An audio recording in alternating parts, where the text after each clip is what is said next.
Hello everyone, welcome to P chemistry. तो आज का हम लोग का वीडियो है वो है percentage composition and molecular formula. ठीक है, आपको यहाँ दो टाइप का क्वेश्चन हो सकता है। मोलिकुलर फॉर्मूला दिया हुआ रहेगा, परसेंटेज कंपोजिशन पूछा जाएगा, या फिर परसेंटेज कंपोजिशन दिया हुआ रहेगा और मोलिकुलर फॉर्मूला पूछा जाएगा। तो देखते हैं क्या है परसेंटेज कंपोजिशन। ठीक है, आपके नीट जे एग्जाम्स में ये आता है क्वेश्चन। ठीक है, आपको मॉलिक्यूल दे देगा, पूछेगा इनमें से किसी एक का परसेंटेज कंपोजिशन पूछा जाएगा आपसे। तो हम लोग यहाँ क्वेश्चन भी करने वाले हैं। पहले हम देख लेते हैं क्या है परसेंटेज कंपोजिशन, फॉर्मूला क्या है इसका। Percentage composition is equals to होता है मास ऑफ एटम, जिस एटम का आपको निकालना है उसका mass divided by total mass of molecule. जो मॉलिक्यूल दिया हुआ है यहाँ पे, जैसे C2H5OH दिया हुआ है इथेनॉल, तो इसका टोटल मास जो आएगा वो, ठीक है, उससे डिवाइड करना, 100 से मल्टीप्लाई कर देना। तो ये आपका आ जाता है परसेंटेज कंपोजिशन। यानी कंपोजिशन क्या होता है, सबसे पहला वीडियो जो हमने केमिस्ट्री का स्टार्ट किया उसमें बताया था आपको, किसी भी मॉलिक्यूल में एक पर्टिकुलर अमाउंट एटम का जो अमाउंट होता है उसी को हम क्या बोलते हैं, कंपोजिशन। तो आज वही हम लोग पढ़ने वाले हैं, परसेंटेज कंपोजिशन। मतलब कितने परसेंट में प्रेजेंट है। जैसे इसमें C2H5OH में कार्बन का परसेंट कितना है, हाइड्रोजन का परसेंटेज कितना है, ऑक्सीजन का परसेंटेज कितना है। ठीक है, ये पढ़ने वाले हम लोग, उसी को हम बोलते हैं परसेंटेज कंपोजिशन। चलो, तो इसके लिए आपको दो चीज फाइंड आउट, पहले जैसे क्वेश्चन है हमारा, find the composition of percentage composition of carbon, hydrogen and oxygen in C2H5OH।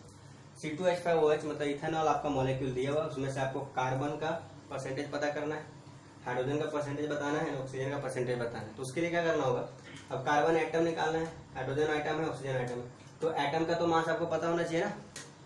तो चलो, अगर ये गिवन है या फिर आपको नहीं भी दिया तो आपको तो लर्न करना पड़ेगा। कार्बन का होता है 12, कार्बन का 12, हाइड्रोजन का 1 एंड ऑक्सीजन का 16, ये होता है ना। तो अब हमको निकालना है, मैं 1 बाय 1 निकालता हूँ। पहले निकालते हैं परसेंटेज कंपोजिशन ऑफ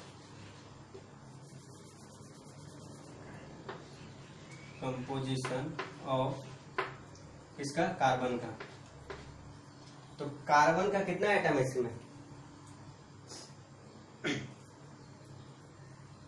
2 एटम है। मास ऑफ एटम, कार्बन का 2 एटम है ना, तो एक कार्बन का 12, तो 2 कार्बन का 24। तो मास ऑफ एटम के जगह हम क्या लिखेंगे, 24 लिखेंगे। जितना एटम होगा उतना लिखेंगे 24 डिवाइडेड बाय टोटल। तो टोटल कैलकुलेट कर लो आप यहाँ पे। चलो, 2 है, 2 कार्बन है तो 12 से मल्टीप्लाई किया 12 से, प्लस ऑक्सीजन कितना है इसमें, 1 है, सॉरी हाँ 1 है, तो ऑक्सीजन का 6, प्लस हाइड्रोजन कितना है 6, तो 1 × 6 इज इक्वल टू कितना आएगा 24, और ये कितना हो जाएगा 30, 46। टोटल आ गया इसका 46 ग्राम। तो टोटल जो आपका आया है वो 46 ग्राम।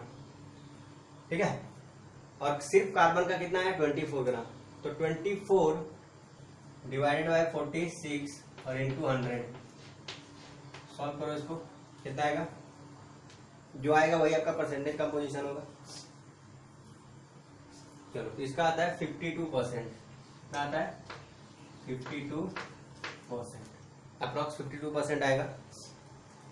पॉइंट में लिखो तो कुछ आएगा, हमने चलो अप्रॉक्स ले लिया 52%। तो कार्बन इस इथेनॉल में कितना प्रेजेंट है, मतलब 100% जो इथेनॉल है, 100% में कार्बन का कितना अमाउंट है 52%। ठीक है, तो लिख लो आप, ऊपर अब करना पड़ेगा। मैं ऊपर अभी फॉर्मूला का भरता हूँ।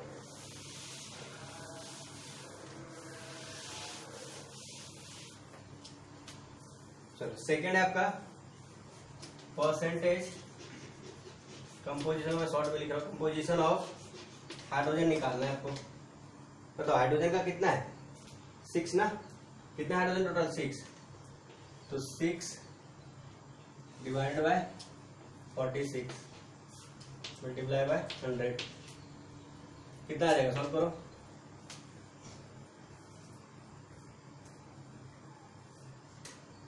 ये आता है आपका अप्रॉक्स 13%। क्या गया 13%, मतलब 100% इथेनॉल में 13% हाइड्रोजन है। या फिर ऐसा बोला जाएगा 100 ग्राम इथेनॉल लेंगे उसमें से 13 ग्राम आपका क्या मिलेगा, हाइड्रोजन मिलेगा उसमें। नेक्स्ट है परसेंटेज कंपोजिशन ऑफ ऑक्सीजन। तो एक ऑक्सीजन का 16, तो ऑक्सीजन इसमें कितना है, एक ही तो है, तो 16 डिवाइडेड बाई 46 इंटू 100। इथेनॉल में एक ही ऑक्सीजन है ना, आ गया ये आपका इथेनॉल C2H5OH, एक ऑक्सीजन है, तो 16 डिवाइडेड बाई टोटल कितना आया था 46 इंटू 100, ये कितना आएगा आपका। अगर आपको कैलकुलेट नहीं करना है तो क्या करो, हाइड्रोजन का कार्बन का ऐड कर दो, 100 में से माइनस कर दो, ठीक है। तो ये आपका आएगा अप्रॉक्स 34%, ठीक है। तुमने क्या किया, कार्बन का निकाल लिया, हाइड्रोजन का निकाल लिया और ऑक्सीजन का भी परसेंटेज निकाल लिया, परसेंटेज कंपोजिशन। तो इस तरह से हम क्या करते हैं, परसेंटेज कंपोजिशन निकालते हैं। फॉर्मूला क्या है फिर से सुन लो, जितना एटम होगा उसका mass divided by total molecule का मास इनटू 100, जो आएगा वही आपका परसेंटेज कंपोजिशन है, ठीक है। स्क्रीनशॉट ले लो।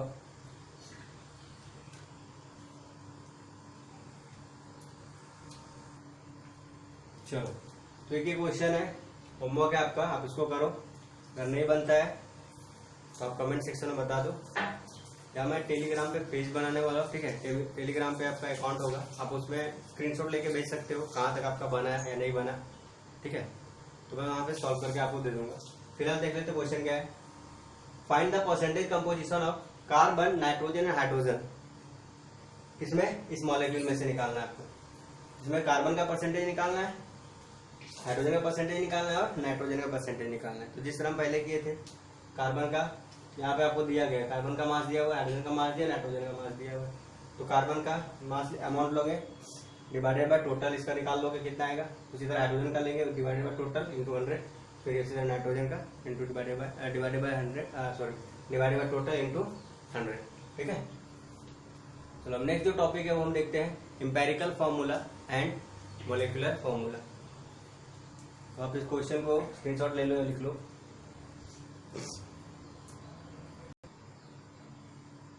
चलो, तो नेक्स्ट टॉपिक है empirical formula and molecular formula, ठीक है। जब भी हम कुछ कंपाउंड देखते हैं तो बेसिकली हम क्या लिखते हैं, वहाँ पे मोलिकुलर फॉर्मूला लिखते हैं, बट एम्पेरिकल फॉर्मूला भी होता है। कभी कभी क्या होता है, दोनों वर्ड यूज किए जाते हैं, एम्पेरिकल फॉर्मूला, मोलिकुलर फॉर्मूला। तो कभी कभी क्या होता है, दोनों वर्ड दोनों जो है सेम हो जाता है, किसी भी मॉलिक्यूल का empirical formula, molecular formula same होता है, कभी कभी सेम नहीं होता है। तो ये हम देखते हैं दोनों में डिफरेंस क्या है। तो पहले हम मोलिकुलर फॉर्मूला देखते हैं, फिर हम एम्पेरिकल फॉर्मूला देखेंगे। तो मोलिकुलर फॉर्मूला में क्या है, it indicates actual number of atom in a molecule. जैसे कोई भी मॉलिक्यूल है उसमें जितने भी एटम होंगे वो एक्चुअल में रिप्रेजेंट करेगा। जैसे कि अगर मैंने यहाँ पे एग्जांपल लिखा है एसिटिक एसिड, ये हमारा एसिटिक एसिड है, उसका फॉर्मूला है CH3COH। तो ये इसको और इस तरह भी लिख सकते हैं कि इसमें कार्बन कितना है, 2 है, हाइड्रोजन कितना है, 4 है, और ऑक्सीजन कितना है, 2 है। तो ये इसका क्या है, मोलिकुलर फॉर्मूला है। ये एग्जैक्ट नंबर ऑफ एटम बता रहा है जो कि एसिटिक एसिड में हो सकता है। एसिटिक एसिड में 2 कार्बन है यहाँ पे, 2 ऑक्सीजन है, 4 हाइड्रोजन है। तो मोलिकुलर फॉर्मूला क्या करता है, एग्जैक्ट नंबर बताता है कि कितना है उस मॉलिक्यूल में कोई भी एटम। बट एम्पेरिकल फॉर्मूला क्या है, it is relative number of atom of in simplest ratio, relative number of atom in simplest ratio. Simplest ratio कहने का मतलब है, जैसे कि आप अगर डिवाइड करते हो 36 को 9 से डिवाइड करो, तो इसका सिंपलेस्ट रेशियो क्या आएगा, तब तक काटना है जब तक कि ये कटना बंद नहीं हो जाए, उसको बोलेंगे सिंपलेस्ट रेशियो। जैसे कि हम क्या करोगे, इसको तो यहाँ पे 12 कर दो, तो इसको 3 से कैंसिल करते हैं, तो 3 9 जा और ये 3 12 जा और 3 4 जा, फिर करो तो क्या जाएगा 3 6 जा, उसके बाद 3 2 जा, फिर करो क्या जाएगा 3 1। तो इसका सिंपलेस्ट रेशियो क्या है, 3:1। मतलब इस मॉलिक्यूल जो 36 है और बाय 12 है, उसमें कौन कौन से नंबर हैं जो सबसे छोटे हैं। सबसे छोटा नंबर 3 है और 1 है, ठीक है। तो इस रेशियो यहाँ इसका वैल्यू सेम ही है, जो इसका वैल्यू है वही इसका वैल्यू, लेकिन सिंपलेस्ट रेशियो मतलब सबसे छोटा नंबर इसमें कौन सा हो सकता है? 36 के लिए 3 हो सकता है, 12 के लिए 1 हो सकता है। ठीक है, इसको बोलते हैं सिंपलेस्ट रेशियो। तो अब देखते हैं ये यहाँ कैसे काम करते हैं। तो इंपेरिकल फॉर्मूला क्या है? सिंपलेस्ट रेशियो का नंबर है। तो एसिटिक एसिड का यहाँ फॉर्मूला हमने देखा C2H4O2। अब अगर हम इसको डिवाइड करेंगे, इस नंबर को डिवाइड कर लो, तो अगर 2 से डिवाइड करेंगे तो ये 1 हो जाएगा, ये 2 हो जाएगा, ये 1 हो जाएगा। तो इसका सिंपलेस्ट रेशियो यही आएगा और ज्यादा तो डिवाइड होगा नहीं। ठीक है, जैसे अगर आप 2 को डिवाइड करना चाहोगे 2 से, तो क्या आएगा? 1 to 1 आएगा, मतलब कार्बन 1, हाइड्रोजन 2 और ऑक्सीजन 1। तो ये जो सिंपलेस्ट रेशियो आ रहा है, एटम का जो नंबर आ रहा है, उसी को बोलते हैं एम्पिरिकल फॉर्मूला। तो एसिटिक एसिड का मॉलिक्यूलर फॉर्मूला तो ये हो गया आपका CH3COH या C2H4O2। एम्पिरिकल फॉर्मूला क्या हो जाएगा इसका? सिंपलेस्ट रेशियो ले लो, ये हो गया CH2O, ये हो गया इसका एम्पिरिकल फॉर्मूला। नेक्स्ट एग्जांपल देख लेते हैं। अब आप इसका स्क्रीनशॉट ले लो पहले। नेक्स्ट एग्जांपल लेते हैं हम बेंजीन का, ले लो। तो बेंजीन का फॉर्मूला लिखते हैं, मॉलिक्यूलर फॉर्मूला बेंजीन का क्या आएगा? स्ट्रक्चर आपको पता है कैसे होता है? ये होता है H H H H H and H। इसको हम क्या लिखते हैं? C6H6 लिखते हैं। तो ये इसका मॉलिक्यूलर फॉर्मूला। एम्पिरिकल फॉर्मूला क्या हो सकता है? सिंपलेस्ट नंबर, जो सबसे छोटा नंबर। तो कार्बन का सबसे छोटा नंबर और हाइड्रोजन का सबसे छोटा रेशियो क्या हो सकता है? ये कितना है? 6/6 कर दो, तो क्या आ सकता है? स्मॉलेस्ट रेशियो इसका 1:1, मतलब एक कार्बन एक हाइड्रोजन। तो ये हो गया इसका CH, ये हो गया इसका एम्पिरिकल फॉर्मूला। क्या हो जाएगा? Empirical formula. और ये क्या हो गया आपका? Molecular formula. अब एक वर्ड आता है एम्पिरिकल मास और मोलेकुलर मास। तो एम्पिरिकल फॉर्मूला से जो मास आएगा उसको बोलते हैं एम्पिरिकल मास। मोलेकुलर फॉर्मूला का जो मास आएगा उसको बोलेंगे मोलेकुलर मास। ठीक है, फिर से सुन लो। एम्पिरिकल फॉर्मूला से जो मास आएगा, जैसे यहाँ पे क्या आएगा मास आपका? यहाँ पे आएगा कार्बन का 12, हाइड्रोजन का 1, 13 आएगा। और इसका क्या आएगा? कैलकुलेट कर लो। इसका 78 आएगा। 12 × 6 + 1 × 6 = 78। तो ये 78 इसका मोलेकुलर मास है, क्योंकि वो मोलेकुलर फॉर्मूला से कैलकुलेट किया गया है। और 13 जो उसका एम्पेरिकल मास है, क्योंकि एम्पेरिकल मास से एम्पेरिकल फॉर्मूला से कैलकुलेट किया गया है। ठीक है, तो आपको डिफरेंस समझ में आया? मोलेकुलर मास और मोलेकुलर फॉर्मूला, एम्पेरिकल फॉर्मूला में क्या है? एम्पेरिकल फॉर्मूला स्मॉलेस्ट रेशियो है। ठीक है, और मोलेकुलर मास रिलेटिव नंबर है, सॉरी एग्जैक्ट नंबर है जो किसी भी आइटम का किसी भी मॉलिक्यूल में हो सकता है। ठीक है, और एम्पेरिकल फॉर्मूला, सॉरी एम्पेरिकल मास और एम्पेरिकल मोलेकुलर मास में क्या डिफरेंस है? एम्पेरिकल मास वो मास है जो कि एम्पेरिकल फॉर्मूला से कैलकुलेट किया जाता है, और मोलेकुलर मास वो मास है जो कि मोलेकुलर फॉर्मूला से कैलकुलेट किया जाता है। ठीक है, आगे देखते हैं।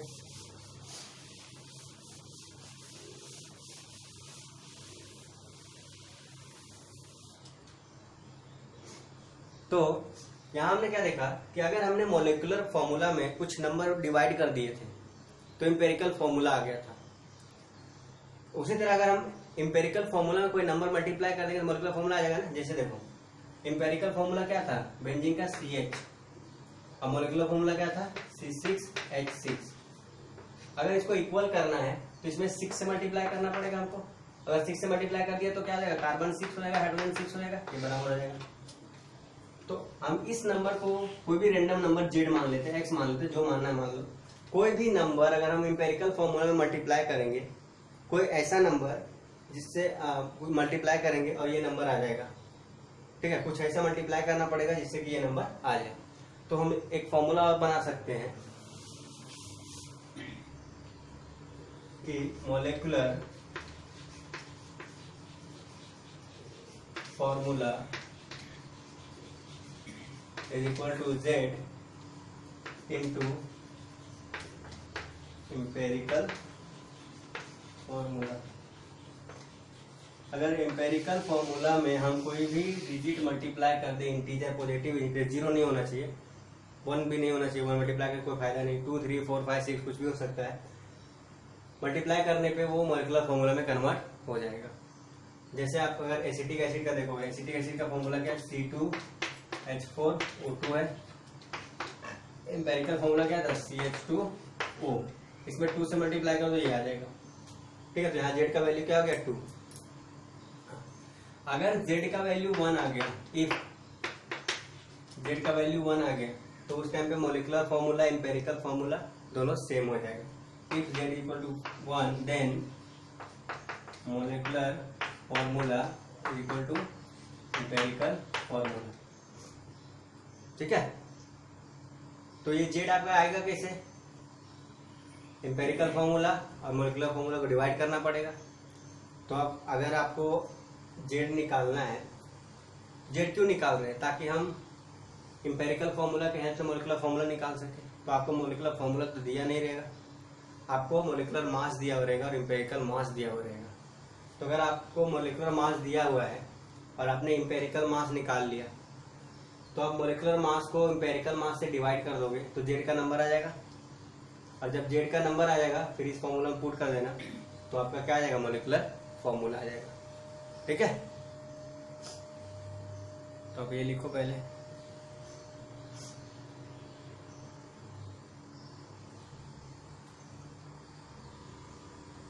ओके। तो नेक्स्ट टॉपिक हमारा step 4 determining empirical formula and molecular formula. अभी हमने क्या किया, परसेंटेज कंपोजिशन निकाला, ठीक है। फिर एम्पेरिकल फॉर्मूला मॉलिक्यूलर फॉर्मूला क्या वो देखा। अब हमने क्या करना है, empirical formula and molecular formula calculate करना है। अब कैसे कैलकुलेट करना, आपको क्वेश्चन दिया हुआ रहेगा। क्वेश्चन में आपको या तो परसेंटेज कंपोजिशन दिया हुआ रहेगा, और अगर परसेंटेज कंपोजिशन नहीं दिया हुआ है तो आपको निकालना पड़ेगा। अगर दिया हुआ है तो एक स्टेप से आप बच जाओगे, ठीक है। तो देखते हैं स्टेप क्या है, क्या क्या करने होते हैं। पहले आपको क्या करना है, calculate percentage composition of each atom if not given. अगर नहीं दिया है तो आपको परसेंटेज कंपोजिशन कैलकुलेट करना होगा। उसके लिए हमने देखा है फॉर्मूला, ठीक है, स्टार्टिंग में ही देखा है, ठीक है। सेकेंड स्टेप जो हमारा है वो है divide all the percentage composition bye smallest percentage composition. अब जैसे आप निकालोगे परसेंटेज कंपोजिशन, जैसे हाइड्रोजन का निकाला, कार्बन का निकाला, ऑक्सीजन का निकाला, जैसे हमने पहले निकाला था, तो इन तीनों में से जो सबसे स्मॉलेस्ट कंपोजिशन आएगा, जैसे किसका आया था, हाइड्रोजन का आया था ना, तो उस स्मॉलेस्ट कंपोजिशन से सबको डिवाइड कर देना है, ठीक है। कार्बन वाले को भी डिवाइड करना, ऑक्सीजन वाले से भी डिवाइड करना है, हाइड्रोजन वाले को भी डिवाइड करना है। डिवाइड करने के बाद अगर वो होल नंबर आ जाता है तो ठीक है, और अगर होल नंबर नहीं आता है तो आपको, अगर फ्रैक्शन आता है, जैसे पॉइंट में आता है, तो उस पॉइंट को आपको क्या करना होगा, एक होल नंबर बनाना पड़ेगा।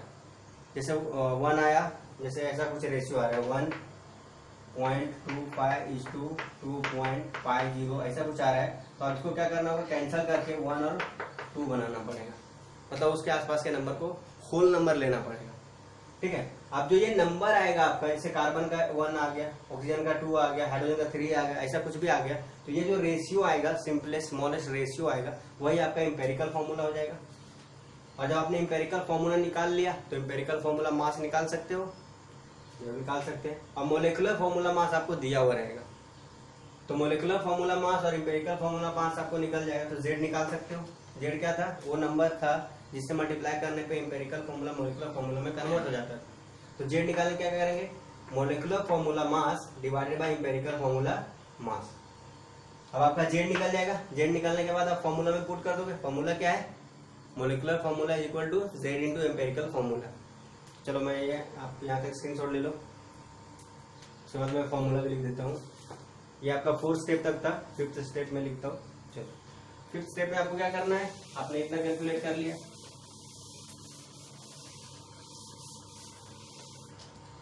अब यहाँ से जो Z निकलेगा उसको पुट करना है 5th स्टेप में। Molecular formula is equal to क्या था, Z इंटू एम्पेरिकल फॉर्मूला। यहाँ पे अगर Z का पुट कर दोगे वैल्यू, और एम्पेरिकल फॉर्मूला आपका आ चुका है, तो एम्पेरिकल फॉर्मूला भी यहाँ पुट कर दोगे और Z का वैल्यू पुट करोगे, मोलिकुलर फॉर्मूला आ जाएगा, ठीक है। फिर से देख लेते हैं, पहले क्या करना है आपको, परसेंटेज कंपोजिशन लेना है, और अगर नहीं है तो निकालना पड़ेगा, दिया हुआ तो ठीक है। फिर क्या करना है, उसमें जो परसेंटेज कंपोजिशन 2-3 दिया हुआ रहेगा, उसमें से सबसे छोटा परसेंटेज कंपोजिशन से सबको डिवाइड कर देना है। डिवाइड करने के बाद अगर फ्रैक्शन आता है तो आप उसको होल नंबर में कन्वर्ट करोगे, ठीक है। उसके बाद क्या करना है, जो होल नंबर कन्वर्ट करने के बाद जो रेशियो आएगा वो आपका क्या आएगा, एम्पेरिकल फॉर्मूला आएगा। और एम्पेरिकल फॉर्मूला अगर आ गया है तो एम्पेरिकल मास निकाल लेंगे। अब मोलिकुलर मास दिया हुआ रहेगा तो मोलिकुलर मास को एम्पेरिकल मास से डिवाइड कर देंगे तो जेड का वैल्यू निकल जाएगा। और जब जेड का वैल्यू निकल जाएगा तो इस फॉर्मूला में पुट कर देंगे, तो molecular formula is equal to Z into empirical formula. तो यहाँ से आपका निकल जाएगा मोलिकुलर फॉर्मूला। तो इन शॉर्ट आपने दोनों निकाल लिया, empirical formula and molecular formula. तो एक क्वेश्चन करते हैं, आपको सारा स्टेप क्लियर हो जाएगा। ठीक है, चलो। तो ये हमारा फॉर्मूला दिया है, सॉरी क्वेश्चन है। क्वेश्चन क्या है, a compound with molar mass 159। देखो आपको दिया गया है, ठीक है। ये मोलिकुलर मास हमेशा दिया हुआ रहेगा। है 39.62% कॉपर, 20.13% सल्फर। मोलिकुलर फॉर्मूला पूछ रहा है, तो मोलिकुलर फॉर्मूला के लिए हमको पहले एम्पेरिकल फॉर्मूला निकालना होगा। एम्पेरिकल फॉर्मूला के लिए हमने स्टेप्स पढ़े थे अभी, ठीक है। तो एक और चीज देख लो कि अगर आपका कोई भी परसेंटेज दिया हुआ है तो ये क्या है, 100% होना चाहिए। जैसे कॉपर और सल्फर, अगर कॉपर और सल्फर का मॉलिक्यूल होगा तो 100% होना चाहिए। 100% नहीं हो रहा है, इसका मतलब कोई और एलिमेंट वहां पे होगा।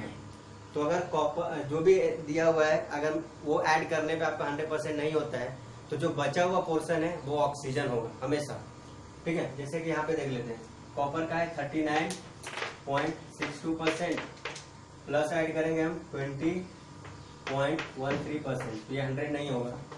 5795, 100 तो नहीं हुआ। तो 100 नहीं हो रहा है मतलब कि क्या है कि कुछ ना कुछ तो ऑक्सीजन रहा होगा। जब दो ऐड करने पे नहीं आए तो अब जो बचा हुआ पोर्शन है वो क्या होगा, ऑक्सीजन होगा। तो 100 में से इसको सब्ट्रैक्ट कर लो, 100 माइनस 59.75 कितना आएगा ये, 520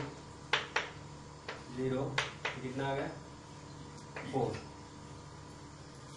40.25% ऑक्सीजन हो गया आपका। अब आपका परसेंटेज कंपोजिशन मिल गया सबका, ठीक है। तो आंसर कर लेते हैं। चलिए क्या करना है, सबसे पहले आपको देखना है कि ऐड करने पे 100% आ रहा है कि नहीं। अगर नहीं आ रहा है 100% तो क्या करना पड़ेगा, 100 में से माइनस करना पड़ेगा जो भी परसेंटेज ऐड करके आ रहा है। तो जो परसेंट सब्ट्रैक्ट करने के बाद आएगा वो आपका हो जाएगा ऑक्सीजन का परसेंट। तो अगर नहीं आता है तो आपको क्या करना पड़ेगा, ऑक्सीजन वहां चेक करना पड़ेगा है या नहीं। चलो, अब क्या है, सबका मोलिकुलर मास भी दिया हुआ है। तो हमने क्या किया, ऑक्सीजन परसेंटेज लिख लो, percentage of copper is equal to 39.62%। फिर percentage of sulphur is equal to 20.13%। फिर percentage of oxygen is equal to कितना आ गया, 40.25%। अब सबका परसेंटेज आ गया है। अब क्या करना है, इन सबका मोल निकालो। मैंने लास्ट टाइम जो बताया था कि सबसे स्मॉलेस्ट नंबर से सबको डिवाइड करना है। स्मॉलेस्ट नंबर से नहीं करना है, सबसे पहले इसका मोल निकालना है। मोल के स्मॉलेस्ट नंबर से डिवाइड करना है। तो इन सबका आपको मोल निकालना पड़ेगा। मतलब कॉपर का कितना मोल है, इसमें सल्फर का कितना मोल है एंड ऑक्सीजन का कितना मोल है। इसके लिए आप क्या करोगे, जो ये आया है परसेंटेज वो क्या है, 100 में से आया। तो सपोज कर लो कि कॉपर का जो कंपाउंड दिया हुआ हमारा वो 100 ग्राम है। जो भी कंपाउंड दिया हुआ है जिसका फॉर्मूला हमको निकालना वो 100 ग्राम है। तो 100 ग्राम में से 39.62 ग्राम हमारा क्या है, कॉपर है। 23.13 ग्राम क्या है, सल्फर है। और बचा हुआ क्या है आपका, ऑक्सीजन है। तो हमने क्या किया, परसेंटेज को ग्राम में कंसीडर कर लिया, ठीक है। अब हमको क्या वेट निकला हुआ है। जब वेट हमको पता है, मोलिकुलर मास से डिवाइड कर देंगे तो क्या हो जाएगा, नंबर ऑफ मोल निकल जाएगा। चलो यहाँ तक पहले कर लो। तो अभी हम क्या करेंगे, mole of copper, number of mole of copper, sulphur and oxygen निकालेंगे। तो उसके लिए क्या हुआ, वेट हमको मिल गया है 39.62, 20.13 एंड 40.25 ग्राम। ये परसेंटेज नहीं कंसीडर करना है, ग्राम कंसीडर करना है। क्योंकि हमने क्या किया, इसको परसेंटेज नहीं कंसीडर कर रहे, इसको ग्राम कंसीडर कर रहे हैं। चलो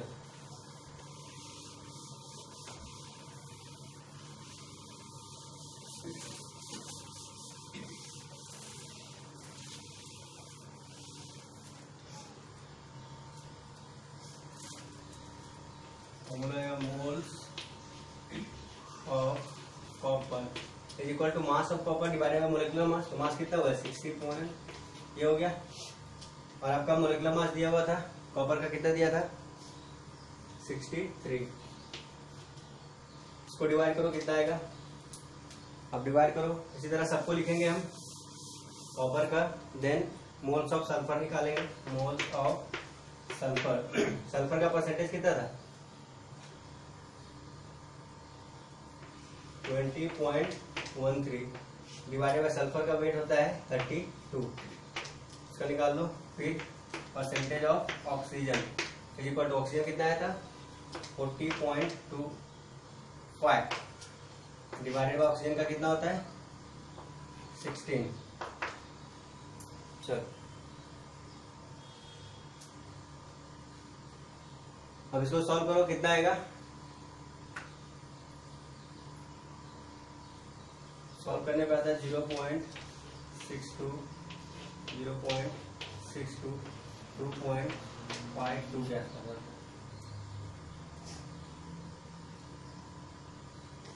516 है। सॉल्व कर लेना इसको 516। अब देखो अब क्या करना है, इसमें से जो सबसे स्मॉलेस्ट है उससे तीनों में डिवाइड करना है। सबसे स्मॉलेस्ट क्या है, यहाँ तो दो नंबर सेम आ गया, लेकिन जरूरी नहीं हर बार सेम है। हो सकता है ये स्मॉलेस्ट हो या ये स्मॉलेस्ट हो, कोई भी एक नंबर स्मॉलेस्ट हो सकता है। तो उससे आपको तीनों में डिवाइड करना है। तो मैंने इसको ले लिया, ये तो स्मॉलेस्ट है, ये तो सबसे बड़ा है, ये दोनों सेम है, मतलब कोई भी सेम डिवाइड कर सकते हैं। तो 0.62 से इसमें भी डिवाइड करना है, इसमें भी डिवाइड करना है और इसमें भी डिवाइड करना है। क्या करना है आपको, तो ये आपका हो गया, इसको ये जो स्टेप है इसको क्या बोल रहे हैं, स्मॉलेस्ट मोल रेशियो क्या निकाल रहे हैं, स्मॉलेस्ट मोल रेशियो निकाल रहे हैं। तो उसके लिए क्या करना पड़ेगा, 0.62 से सब में डिवाइड कर दो। तो यहीं पे हम डिवाइड करते हैं 0.62 और इसमें भी क्या करेंगे 0.62।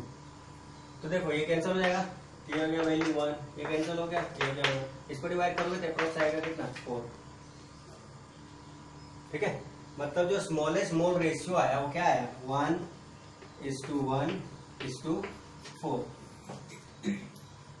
मतलब कॉपर एक है, सल्फर एक है और ऑक्सीजन एक है। तो बोल सकते हैं कि इसका इंपेरिकल फॉर्मूला क्या आया, ये जो हमारा कंपाउंड है दिया हुआ उसका इंपेरिकल फॉर्मूला क्या है। तो जो सिंपलेस्ट रेशियो मोल रेशियो आता है वही तो इंपेरिकल फॉर्मूला होता है। मतलब कॉपर एक है, सल्फर एक है एंड ऑक्सीजन 4 है। ये हो गया आपका, ये आपका आ गया इंपेरिकल फॉर्मूला। अब इंपेरिकल फॉर्मूला आ गया तो इंपेरिकल मास निकाल सकते हो आप, निकालो यहाँ से। कैसे निकालेंगे इंपेरिकल मास, कॉपर का मास 63, सल्फर का 32, एक ऑक्सीजन का 16, तो 4 ऑक्सीजन का मल्टीप्लाई का 16। तो कैलकुलेट करो कितना आएगा,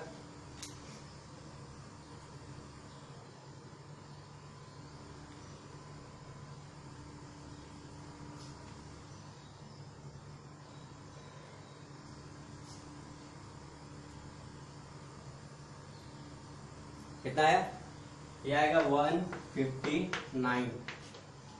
तो इंपेरिकल मास कितना आ गया 159। ये इंपेरिकल फॉर्मूला है, ये इंपेरिकल मास। तो हमारा फोर्थ स्टेप क्या था कि जेड का वैल्यू निकालना है। कैसे निकालेंगे, molecular mass divided by empirical mass. देख लो आप, अभी हमारा जो मोलिकुलर मास था वो गिवन था, पीछे जाके देखो वीडियो में क्या दिया हुआ था। एम्पेरिकल मास क्वेश्चन में दिया हुआ था, sorry molecular mass, molecular mass जो था वो था 159 ग्राम और एम्पेरिकल मास कितना आया है 159 ग्राम। तो जेड का जो वैल्यू है कैसे निकालते हैं, molecular mass divided by empirical mass is equal to क्या आ जाएगा 159 इंटू 159 इज इक्वल टू कितना आ गया 1। मतलब जेड का वैल्यू कितना है 1। तो मोलिकुलर फॉर्मूला निकालने का फॉर्मूला क्या था, molecular formula is equal to Z into empirical formula. तो अब बताओ मोलिकुलर फॉर्मूला को निकालना है, नहीं तो जेड का वैल्यू कितना है 1, एम्पेरिकल फॉर्मूला क्या था CuSO4, तो मोलिकुलर फॉर्मूला भी हमारा क्या आ गया CuSO4। और वैसे भी बोला था जब जेड का वैल्यू 1 आ जाए तो मोलिकुलर फॉर्मूला और एम्पेरिकल फॉर्मूला दोनों सेम हो जाता है। ठीक है, तो फिर से देख लेते हैं इसमें हमने क्या किया। पहले हमारा था क्वेश्चन दिया हुआ था जिसमें कि मोलिकुलर मास दिया हुआ था, तो मोलिकुलर मास दिया हुआ है और परसेंटेज दिया हुआ था। चलो, तो यहाँ पे 2 ही एलिमेंट का परसेंटेज दिया हुआ था और हमको ये भी पता नहीं था उसमें ऑक्सीजन है या नहीं। तो ये पता करने के लिए हम क्या करते हैं, ऑक्सीजन है कि नहीं। अगर सब दिए हुए परसेंटेज को ऐड करने पे 100 हो जाता है तो उसमें ऑक्सीजन नहीं होगा। अगर 100 नहीं होता है दैट मींस उसमें ऑक्सीजन है। ऑक्सीजन कितना है, दोनों को ऐड कर लो, ऐड करके 100 में से माइनस कर दो, जो परसेंटेज आएगा वो ऑक्सीजन का हो जाएगा। चलो, उसके बाद क्या करते हैं, जो परसेंटेज उसको हम ग्राम कंसीडर कर लेते हैं। दैट मीन्स अगर जो भी आपका परसेंटेज आया वो उसका ग्राम हो जाए। जैसे कॉपर कुछ ग्राम था, सल्फर कुछ ग्राम था और जो ऑक्सीजन आया उसका भी हमने ग्राम में मान लिया। तो 100 में से कॉपर कुछ ग्राम रहा, सल्फर कुछ ग्राम रहा और ऑक्सीजन कुछ ग्राम रहा। फिर हमने क्या किया, जब हमको मास मिल गया है और मोलिकुलर मास हमको पता होता है, मोलिकुलर एटॉमिक मास पता होता है, तो उससे हमने क्या किया, नंबर ऑफ मोल निकाला डिवाइड करके। नंबर ऑफ मोल निकालने के बाद हमने क्या किया, जो सबसे छोटा नंबर ऑफ मोल आया था उससे सब में डिवाइड कर दिया। डिवाइड करने के बाद एक रेशियो आया। अगर वो होल नंबर रेशियो नहीं आता, हमारा जो रेशियो आया था वो होल नंबर आया था, जैसे अगर 1.5 आ गया रहता तो कुछ ऐसे नंबर से मल्टीप्लाई करते कि वो जो 1.5 था वो होल नंबर बन जाता। जैसे 2 से मल्टीप्लाई कर देते 3 बन जाता वो। ठीक है, तो उससे हमने क्या किया, अब जो वो रेशियो आया वो सिंपलेस्ट रेशियो हमारा, उससे छोटा तो नहीं हो सकता रेशियो, तो वो रेशियो हमारा बन गया एम्पेरिकल फॉर्मूला। एम्पेरिकल फॉर्मूला आ गया। फिर हमको क्या निकालना था, मोलिकुलर फॉर्मूला। तो मोलिकुलर फॉर्मूला निकालने का हमारे पास फॉर्मूला, मोलिकुलर फॉर्मूला को तो जेड इंटू एम्पेरिकल फॉर्मूला। अब ये जेड जो है हमारा, जेड क्या है, रेशियो किसका, एम्पेरिकल फॉर्मूला मास का और मोलिकुलर फॉर्मूला मास का। तो मोलिकुलर फॉर्मूला मास दिया हुआ था 159 और एम्पेरिकल फॉर्मूला मास हमने कैलकुलेट किया 159, दोनों को डिवाइड किया तो 1 आ गया। और 1 आया मतलब दोनों सेम है, एम्पेरिकल फॉर्मूला और मोलिकुलर फॉर्मूला दोनों सेम है। तो ये वीडियो ही फिनिश करते हैं। आई होप आपको empirical formula, molecular formula, empirical formula mass, molecular formula mass में आप कंफ्यूजन नहीं होना चाहिए और आप अच्छे से कैलकुलेट भी कर पाओगे। ठीक है, तो इस वीडियो को आप 1-2 बार अच्छे से देख लेना। अगर कोई डाउट है तो आप कमेंट सेक्शन में बता देना। और अब बहुत सारे ऐसे क्वेश्चन है बुक में, आप सॉल्व करो। अगर प्रॉब्लम होता है तो आप स्क्रीनशॉट लेके टेलीग्राम पे मैं जो ग्रुप बनाने वाला उसमें आप सेंड कर सकते हो। ठीक है, आईडी मैं आपको बता दूंगा। चलो, थैंक यू, मिलते हैं नेक्स्ट वीडियो में।